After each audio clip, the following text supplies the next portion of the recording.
warn you and I warn myself from something that's very, very easy to do right now. It's a subtle point, but it is extremely dangerous. And that is focusing on the problem itself. See, one of the most powerful stories to me is the story of Musa alayhi salam in front of the Red Sea. I feel like within this story, it's like a narrative that explains our whole condition and the reactions that we have when we are faced with challenges. And Allah subhanahu wa ta'ala shows us in this story, He compares and contrasts the reactions of different people to the same external event or the same external obstacle. فَلَمَّا تَرَاءَ الْجَمْعَانِ قَالَ أَصْحَابُ مُوسَى إِنَّا لَمُدْرَكُونَ. When Musa alayhi salam is now trying to escape Pharaoh, there's a Pharaoh following behind with his army. And now him and his people are they're in front of the Red Sea. And there's an army behind them. And this is a superpower army. And they're a group of slaves. And now they're put in this very, very difficult situation. Do we find ourselves in a difficult situation just now? We are in a very difficult situation. And when Allah says, when the two groups saw each other, the people of Musa, قَالَ أَصْحَابُ مُوسَى إِنَّا لَمُدْرَكُونَ. The people of Musa alayhi salam said, we will indeed be overtaken. We indeed will be overtaken. إِنَّا لَمُدْرَكُونَ. And that's a very natural reaction to being stuck in front of the Red Sea with a superpower army behind you. It's a natural reaction that we had. But I want to tell you something amazing, and that is the reaction of Musa alayhi salam. In that same exact situation, he's looking at the same situation, but his basira, his heart is looking at and focused on something else. قَالَ كَلَّا. He said, no. By no means. The word kalla, as you know, is a very emphatic no way, absolutely not. قَالَ كَلَّا إِنَّ مَعِيَ رَبِّي سَيَهْدِينِ. Indeed, my Lord is with me, and He will guide me through this. The reason why I love this story so much is because this story isn't just a story. It's awesome, it's something we tell our kids, but it isn't a bedtime story. It is a sign, and Allah actually continues to say إِنَّ فِي ذَلِكَ لَآيَةً, that indeed in this is a sign, but most people don't get it. Most people don't understand. It is, you and I are never going to be in front of a large body of water with an army behind us, but we are going to be put in situations where we feel trapped, and we are going to be put in situations where we don't see a way out, and we feel that way just now. We feel that way politically. We feel that way socially to a large degree. But what's so powerful here is how was Musa alayhi salam able to respond in that way? How was he able to say, no, we will not be overtaken. No, I'm not going to be taken. I'm not even worried that we're going to be overtaken. Why was he able to do that? And the answer is because his focus was not on the problem. His focus was not on the Red Sea, and his focus was not on the army. His focus was on Allah. His focus was that, no, inna ma'aya rabbi sayahdeen, my Lord is with me. And if Allah is with you, you don't have to worry. He will guide me through. Allah is teaching us a timeless lesson. We're gonna be put in situations where we feel trapped. That's a promise. We're gonna be put in situations that look impossible. And what also strikes me about his story is that he didn't know how he was gonna get out of that situation. It's not like people were going around splitting seas. This wasn't like a regular occurrence. And yet he did not worry, even though he didn't know how. See, for us, it's easy for us to say, oh, it's no problem because I got a plan, A, B, C, D. We know exactly how it's gonna happen. But when you don't have any idea how it's gonna happen and you still put your trust in Allah, that is tawakkul. He knew Allah is with me and He will guide me through. Now y'all are gonna say, but what about doing our part? What about doing our part?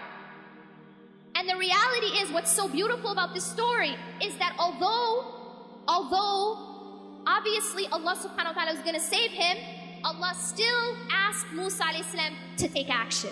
He's asked him to do something. He asked him to take his staff and strike the sea. And so he was still asked to take action. We are still asked to take action.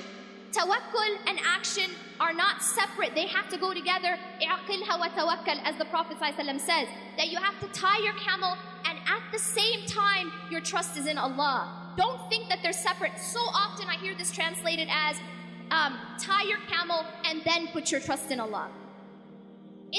That's not what it says. It says, اعقلها وتوكل. When the man was told by the Prophet ﷺ, tie your camel and put your trust in Allah, the two are simultaneous. We don't work and then depend on our work and depend on our deeds for results. No, we work and we depend on Allah for results. And that's a very, very important point. One of the things that happens a lot, and this is a pitfall that a lot of us activists fall into, is that we put our trust in our own activism. We put our trust in our own activism. And so what happens is when we don't see the exact results that we wanted, we lose hope. Inna lamudrakun. We have that attitude of we're going to be overtaken. But you see, if you put your trust in Allah subhanahu wa ta'ala, regardless of what you're seeing, you know that He's got your back. And that's what happened with Musa alayhi salam. He was told to strike the sea, so he's taking an action.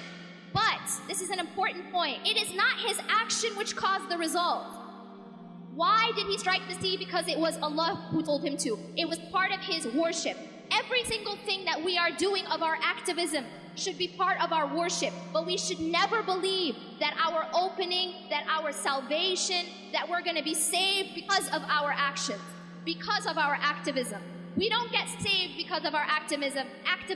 We get saved by Allah. And this is a very, very important point of our tawheed. To understand it's only Allah who saves us. It's only Allah who provides the opening.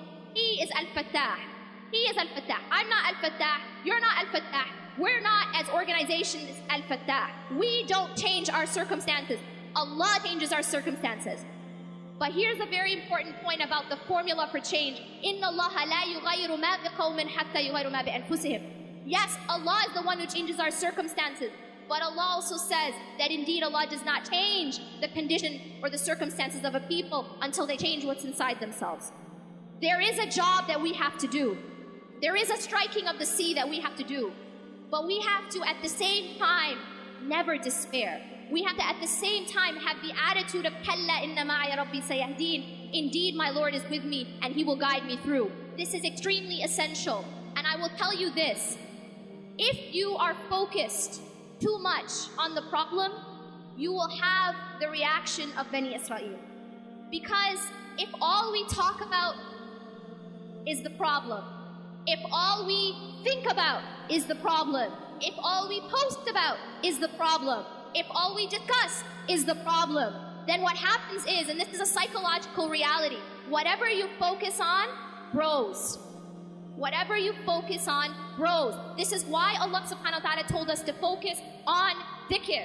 That the more that we focus on the remembrance of Allah, the bigger the importance of Allah subhanahu wa ta'ala is in our lives.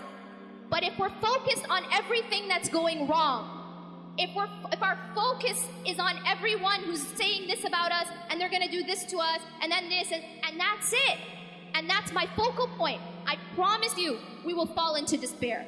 And the reason for that is that the problem will actually grow because it becomes our focal point. And this is a dangerous thing that we fall into. Our focal point needs to be, Inna ma'a rabbi sayahdeen. This is a very different focal point. The focal point of Musa alayhi salam. Indeed, my Lord is with me and He will guide me through. Yes, I do my part because it's part of my worship. But Allah subhanahu wa ta'ala is my focus. And when Allah is your focus, then you don't fall into despair because you know that Allah's got you.